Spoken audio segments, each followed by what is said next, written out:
So here we have Psalm 33. Um, Psalm 33 is the 33rd Psalm from the book of Psalms in the Greek Septuagint version of the Bible, and in the Latin translation in the Vulgate. The Psalm is Psalms 32 in a slightly different numbering system. Psalms 33 is a song of praise. 1. A call to worship in the temple with song, music, and shouting. Because of the righteousness and kindness of the Most High, all mankind are called to fear the Most High and the Creator of all things and disposer of all nations, the Most High for his heavenly throne and inspects all mankind. Let's see here. And victory is not due to the armies or the warriors, which that reminds me of when the children of Israel took the city of Jericho, right? Because they're made fun of for the style in which they were given to take the city of Jericho. Look at these people that march around the city 7 times, that eat flat cakes, pancakes. In my opinion, look at these people. They're ridiculous. They don't. Their style is unorthodox. Why don't they charge the wall and try to use their brute strength like everybody else would? You know, who goes around the wall blowing the trumpet? You know, and walks around it 7 times and stuff like that. For 7 days. So, and then right after they take Jericho, they take on a small village like of Canaanites, right? They were in the land, or I say Canaanites, but I can't remember if it was Canaanites or what they actually were. I just remember they were just one of the smallest tribes that were in the land, and they decided to, instead of seeking the Creator's advice on how to deal with it, because you just gave us Jericho. Now, how do you want us to deal with these people? No, they just said, hey, we just took down Jericho. We can take these guys easy. So they send in their party, and all of them get slaughtered. Now they're even getting made. Like the mockery is huge because here you're the people that just took down the big bad city of Jericho. No one else could, and you just got your lives taken from you by dealing with this small minuscule tribe, and it's because the victory is not ours, it's in the hands of the Creator. It's not the armies, or it's not the warriors. Let's see here. He delivered those who fear him. Therefore his people long for him are glad in him, and trust in his name for victory. A gross no sorry a gloss praise the plans. Oh, sorry, I'm gonna mess that up.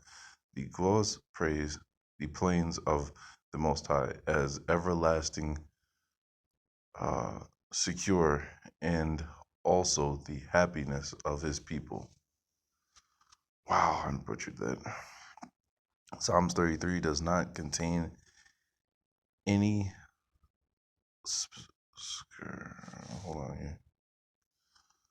Ascription to any particular author in the Hebrew text through uh, through the Greek Septuagint, uh, subscribes it to David.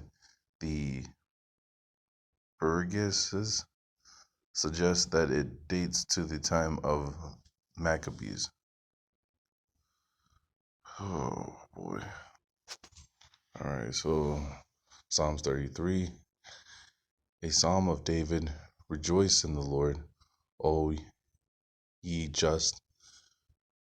Praise cometh, uh, praise cometh the upright. Give praise to the Lord on the harp. Sing to him with the psaltery, the instrument of 10 strings.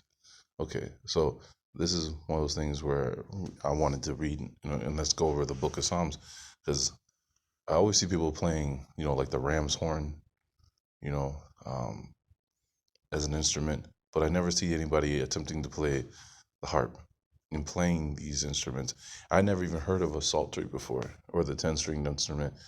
So this is one of those times where I had to lean heavily on Arthur Scott because, he's like, music is this thing. It really is.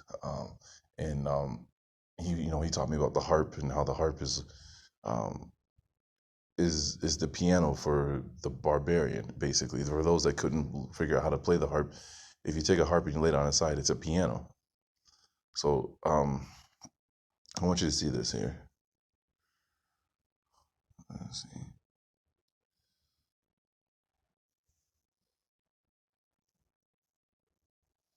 So I'll let it read it. I ain't gonna try to fight with this.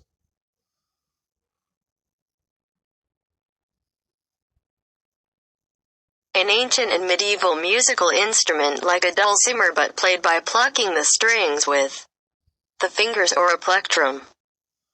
So it's an ancient, and it was an ancient times, and it was in the time of the medieval, but it seems like it's not all that popular now.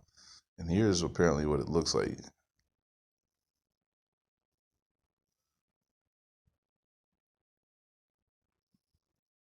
Let's see.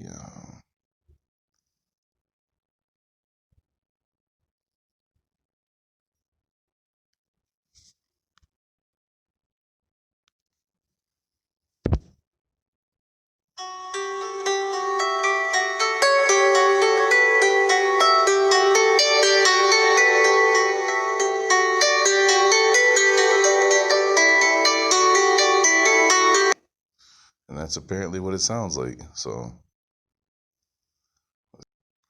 yeah, the psaltery, the 10-stringed instrument, is what we're supposed to be playing as one of the instruments we play to him. So hold on. Sing to him a new canticle. Sing well unto him with a loud noise. For the Lord, for the word of the Lord is right, and all his works are done with faithfulness. He loveth mercy and justice. The earth is full of his mercy, full of the mercy of the Lord. I'm sorry. By the word of the Lord the heavens were established, and all the power of them by the spirit of his mouth. And that's something I always hold on to there, right? Because I always looked at Genesis 1, in the beginning, God said, let there be light, and and there was. Yeah, I think about that, right? Because I always ask, why, what came first, what was more important, light, how the whole process go. And it never dawned on me that in the beginning the most important thing was sound, because he said, let there be. That speech is what? Sound, a reverberating echo. So sound is more important. It's just it's small in not even important sometimes, but I always hold on to that, and that it always sticks out to me now. You know, by the power of them, by the spirit of his mouth. All right, gathered together the waters of the earth, or gathered together the water of the sea, as in a vessel. That sounds like some maritime law stuff, because I was just going over some maritime law where they meaning the Masons, the reason they wanted to show a flat Earth is because of maritime law. They want to show that the Earth is a small land masses in a large body of water. So that justifies them using maritime law everywhere instead of land with water surrounding it. Laid up the depths in the storehouses. Let all the earth fear the Lord, and let all the inhabitants of the world be in awe of him. For he spoke, and they were made. He commanded, and they were created. Ooh, that's a good one. I like that. That should be on a shirt. Verse 9 there. The Lord bringeth to naught the oh, for the Lord brought to naught the counsel of the nations, and he rejected the devices of people, and cast away the counsels of princes. But the counsel of the Lord standeth forever, and through all and through of his heart to all generations. Blessed is the nation whom God is the Lord, the people whom he hath chosen for his inheritance. The Lord hath looked from heaven, he hath beheld all the sons of men, for his for his inheritance, which he hath prepared. He hath looked upon all that dwell on the earth. He who hath made the hearts of every one of them, who understandeth all their works. The king is not saved by a great army, nor shall the giant be saved by his own great strength. Vain is the horse for safety. Yeah, vain is the horse for safety, nor shall he be saved by the um, abundance of his strength. Behold, the eye of the Lord are on them that fear him, and on them that hope in his mercy, to deliver their soul from death and feed them in the famine. Our our soul waiteth on the Lord, for he is for he is our helper and protector. For in him our heart shall rejoice, and in his holy name we have trusted. Let thy mercy, O Lord, be upon us as we hope, as we have hoped in thee. So I like these verses. The verses I like here are the ones that especially point out who his inheritance is here, like 14. From his inheritance which he hath prepared, he hath looked upon all that dwell on earth. So when you're going down this path and you're correcting your status, you're proving first and foremost that you're alive. Because all right, I've been learning about the bishop, the church bishop, and I've learned something that I wasn't expecting. The Christian church, right, or the Catholic church, right? They have a process of confirming that you're alive, but it's their own version. The baptism, right? Um, the Christian is the baptism, the communion, and the confirmation. And the bishop is the one member that when you think it's the pastor or the priest who's supposed to be the one who records it and it's his authority that makes it all legit, it's actually the bishop.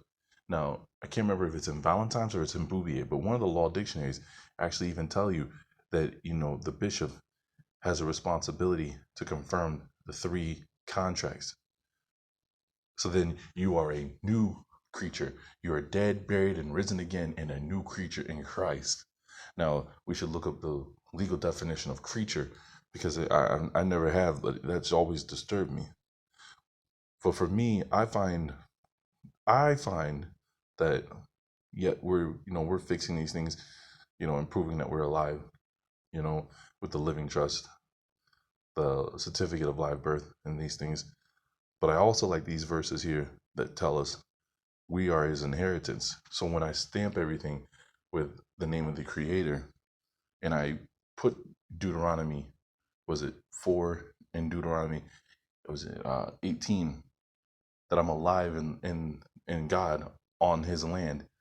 you know, those are the verses I always when I see them, those are the verses that just like, are gold to me.